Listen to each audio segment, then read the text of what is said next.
আসসালামু আলাইকুম। এখন শুনবেন সংবাদ শিরোনাম।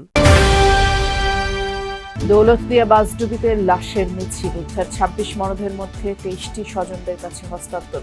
তল্লাশি অভিযান সাময়িকভাবে সমাপ্ত। মধ্যপ্রাচ্যে লাগাতার ২৬ দিনের মতো অব্যাহত যুদ্ধ পরিস্থিতি। ট্রাম্পের ১৫ দফা প্রস্তাব প্রত্যাখ্যান করে এখনও অটল অবস্থানে ইরান। ওসমান হাদি হত্যার ৩ আসামি ভারতীয় পুলিশের হেফাজতে, বাংলাদেশের কাছে হস্তান্তরের আবেদন করেছে স্বরাষ্ট্র মন্ত্রণালয়। সরবরাহ ঘাটতি থাকায় আজও রাজধানী সহ সারা দেশে জ্বালানি তেলের সংকট। দীর্ঘ লাইনে দাঁড়িয়েও গ্রাহকরা পাচ্ছেন না পর্যাপ্ত অকটেন পেট্রোল। এতক্ষণ শুনছিলেন সংবাদ শিরোনাম, এখন শুনবেন বিস্তারিত। বিস্তারিত সংবাদের আগে আমাদের যমুনা 24 টিভি চ্যানেলটিকে সাবস্ক্রাইব বা ফলো করে আমাদের সাথে থাকুন আর কমেন্ট করে জানান আপনি কোথা থেকে সংবাদ শুনছেন। দৌলতদিয়ায় পদ্মা নদীতে যাত্রীবাহী বাসডুবির ঘটনায় এখন পর্যন্ত ২৬ জনের লাশ উদ্ধার করা হয়েছে। পরিবারের কাছে ২৩ জনের মরদেহ হস্তান্তর করা হয়েছে আর সাময়িকভাবে উদ্ধার অভিযান বন্ধ ঘোষণা করা হয়েছে। তবে কারো নিখোঁজ হওয়ার খবর পাওয়া গেলে আবারও তল্লাশি শুরুর কথা জানিয়েছেন ফরিদপুর ফায়ার সার্ভিসের সহকারী পরিচালক মোহাম্মদ বেলাল উদ্দিন। বুধবার বিকেলে রাজবাড়ীর দৌলতদিয়া ঘাটে ফেরিতে ওঠার সময় যাত্রীসহ পন্টন থেকে পড়ে মুহূর্তেই তলিয়ে যায় সৌহার্দ্য পরিবহনের যাত্রীবাহী একটি বাস। তাৎক্ষণিকভাবে কয়েকজন ভেসে উঠতে পারলেও বেশিরভাগ যাত্রী ডুবে যান। প্রায় ৬ ঘন্টার রুদ্ধশ্বাস অভিযানে বাসটি উদ্ধার করা হয়, একে একে উদ্ধার হয় মরদেহ। প্রত্যক্ষদর্শীদের মতে বাসে যাত্রী ছিল ৪০ থেকে ৪৫ জন, আর ফেরিতে ওঠার আগে কয়েকজন নিচে নামলেও বাকিরা ভেতরেই ছিলেন।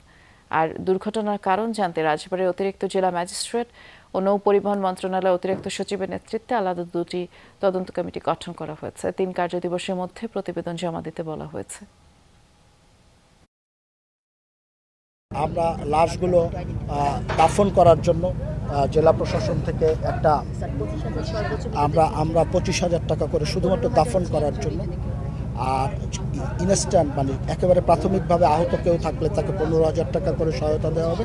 যারা নিখোঁজ আছেন তারা স্থানীয় টিওন অফিস আছেন, কারণ বিভিন্ন থানার যাত্রী সাধারণ ছিলেন বাসের মধ্যে, তারা যদি টিওন অফিসে যোগাযোগ করেন তাহলেও আমরা সেটি নথিভুক্ত করব। আমাদের ডিসি সাহেবের সাথে যোগাযোগ করলে কিংবা এসপি সাহেবের সাথে যোগাযোগ করলে আমরা সার্বক্ষণিক এইটার সাথে আমরা আছি। পর্যন্ত কিন্তু প্রায় ঘণ্টাখানেক পার হয়ে গেছে, সাময়িকভাবে স্থগিত করা রয়েছে এখন পর্যন্ত উদ্ধার কার্যক্রম। ডুবুরিরাও ইতিমধ্যে নদী থেকে উঠে এসেছেন এবং ফায়ার সার্ভিসের যারা কর্মীরা রয়েছেন তারা যেটি বলছেন যে যেহেতু এখন পর্যন্ত কেউ এখনও দাবি করেনি, তার জন্য আরও ১ ঘন্টা তারা অপেক্ষা করবেন এবং তারপরে তারা আনুষ্ঠানিকভাবে এই উদ্ধার কার্যক্রম সমাপ্ত ঘোষণা করবেন। এখন পর্যন্ত ২৬ জনের মতো ২৬ দিনের মতো মধ্যপ্রাচ্যে অব্যাহত রয়েছে ইরান ইসরায়েল যুক্তরাষ্ট্র পাল্টাপাল্টি হামলা। বুধবারও মধ্য উত্তর ইসরায়েলের বিভিন্ন স্থান লক্ষ্য করে মিসাইল হামলা চালিয়েছে ইরান। আইআরজিসির দাবি ইসরায়েলের ৭০টির বেশি লক্ষ্যে আঘাত এনেছে ক্ষেপণাস্ত্র। এর মধ্যে বন্দরনগরী হাইফা, দিমোনাও শহরে রয়েছে। সাবাহারে একটি মার্কিন F-18 যুদ্ধবিমানে আঘাত হানার দাবি করেছে তেহরান, যদিও তা অস্বীকার করেছে ওয়াশিংটন।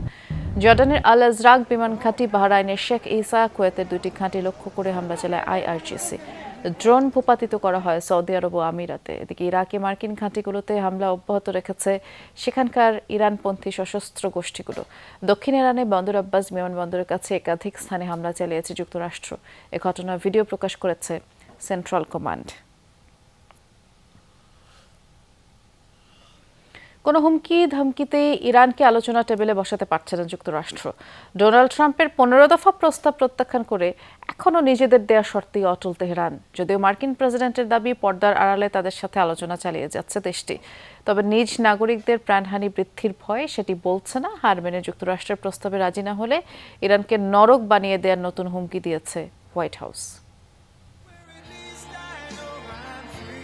বুধবার ওয়াশিংটনে ন্যাশনাল রিপাবলিকান কংগ্রেশনাল কমিটি NRCর তহবিল সংগ্রহের নৈশভোজে অংশ নেন ডোনাল্ড ট্রাম্প। মার্কিন প্রেসিডেন্টের ভাষণে দলীয় পরিকল্পনার বদলে বড় অংশ জুড়ে ছিল ইরানের প্রতি হুমকি ধামকি। ট্রাম্পের দাবি, নিজ দেশের মানুষই হত্যা করবে সেই ভয়ে ওয়াশিংটনের সাথে চলমান আলোচনার কথা প্রকাশ করছে না ইরানের কর্মকর্তারা। আমরা বড় জয় পাচ্ছি। মধ্যপ্রাচ্যে ইরানের সাথে যা করেছি আর কেউ তা পারেনি। তারা আলোচনা করছে এবং মরিয়া হয়ে একটি চুক্তি করতে চাইছে, কিন্তু বলতে ভয় পাচ্ছে। নিজ দেশের মানুষ অথবা আমাদের হাতে। পুলিশ লাইন্স স্মৃতিসৌধে মহান স্বাধীনতা দিবস উপলক্ষে পুষ্পস্তবক অর্পণ করেছেন স্বরাষ্ট্রমন্ত্রী সালাউদ্দিন আহমদ। সকাল 7:30টায় মুক্তিযুদ্ধে শহীদ পুলিশ সদস্যদের প্রতি শ্রদ্ধা জানান তিনি। বিয়োগলের সুরে বীর সন্তানদের স্মরণ করা হয়। এ সময় স্বরাষ্ট্রমন্ত্রী সহ উপস্থিত পুলিশ কর্মকর্তারা কিছুক্ষণ নীরবে দাঁড়িয়ে থাকেন। এরপর শ্রদ্ধা জানান পুলিশ মহাপরিদর্শক মোহাম্মদ আলী হোসেন ফকির, শ্রদ্ধা জানান ডিএমপি কমিশনার মোহাম্মদ সরোয়ার। পরে ধারাবাহিকভাবে পুলিশের বিভিন্ন সংগঠন ও সংস্থার পক্ষ থেকে বীর শহীদদের প্রতি শ্রদ্ধা জানানো হয়। এরপর গণমাধ্যমের সাথে কথা বলেন স্বরাষ্ট্রমন্ত্রী। জানান, ভারতীয় পুলিশ ফোর্স ওসমান হাদি হত্যার 3 আসামিকে গ্রেফতার করেছে। আসামিদের বাংলাদেশের কাছে হস্তান্তর করতে ভারতীয় সরকারের কাছে আবেদন করেছে স্বরাষ্ট্র মন্ত্রণালয়। শহীদ ওসমান হাদি হত্যার সাথে যারা অভিযুক্ত, তদন্ত কার্যক্রম চলছে। স্বরাষ্ট্র মন্ত্রণালয়ের ভূমিকা হচ্ছে আমরা আনুষ্ঠানিকভাবে গ্রেফতারি পরোয়ানা সহ আমাদের অনুরোধপত্র পররাষ্ট্র মন্ত্রণালয়ের মাধ্যমে আমরা প্রেরণ করেছি, যাতে এক্সট্রাডিশন চুক্তি অনুসারে সেই সমস্ত আসামিকে আইন মাফিক বাংলাদেশের কাছে হস্তান্তর করা হয়। অহিংস ও বৈষম্যহীন বাংলাদেশ গড়ার প্রত্যয় ব্যক্ত করেছেন বিরোধী দলীয় নেতা ও জামায়াত আমির ডাক্তার শফিকুর রহমান।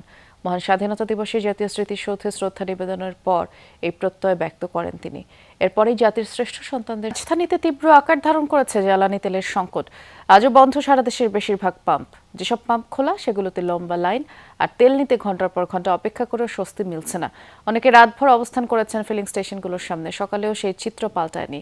চালক ও সাধারণ ভোক্তারা বলছেন, মধ্যপ্রাচ্যে চলমান যুদ্ধ পরিস্থিতির জেরে সৃষ্ট এই সংকটে বিপাকে নগর জীবন। তবে বর্তমানে দেশে 1 মাসের জ্বালানি মজুদ আছে।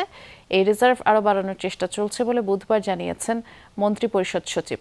এদিকে রাজধানীর বিজয় সরণির একটি ফিলিং স্টেশনে তেল মজুদ আছে জানিয়েছেন সংশ্লিষ্টরা। ঢাকা ও ঢাকার আশপাশের অনেকেই সেখানে গিয়ে ভিড় করছেন। পাম্প কর্তৃপক্ষ জানিয়েছে দুপুর 12টার পর থেকে তেল সরবরাহ করা হচ্ছে। বিজয় সরণির এই ট্রাস্ট পাম্পে আসলে জ্বালানি তেল যে সরবরাহ সেটি শুরু হয়েছে, কিন্তু যানবাহনের যে দীর্ঘ সারি, সেই সারি কিন্তু আমরা ছোট হতে দেখিনি। কেননা রাজধানীতে আজকে জ্বালানি তেলের যে সরবরাহ, সেই সংকটটা তীব্র আকার ধারণ করেছে। 2-3টি পেট্রোল পাম্প বাদে বেশিরভাগ পেট্রোল পাম্পই আমরাও ঘুরে দেখেছি, বেশ কয়েকটি মহাখালী এবং আশেপাশে এলাকায় বেশিরভাগ পেট্রোল পাম্প কিন্তু সংকটের কারণে বন্ধ রয়েছে।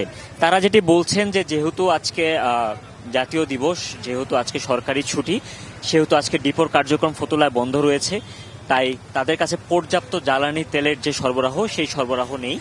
এই জন্য যত বাইকাররা রয়েছেন, যারা কিনা প্রাইভেট কার ওনার রয়েছেন, তারা এই যে পেট্রোল পাম্পটি এইখানে এসে ভিড় করছেন। এখন পর্যন্ত এখানে রেশনিং করে কোনো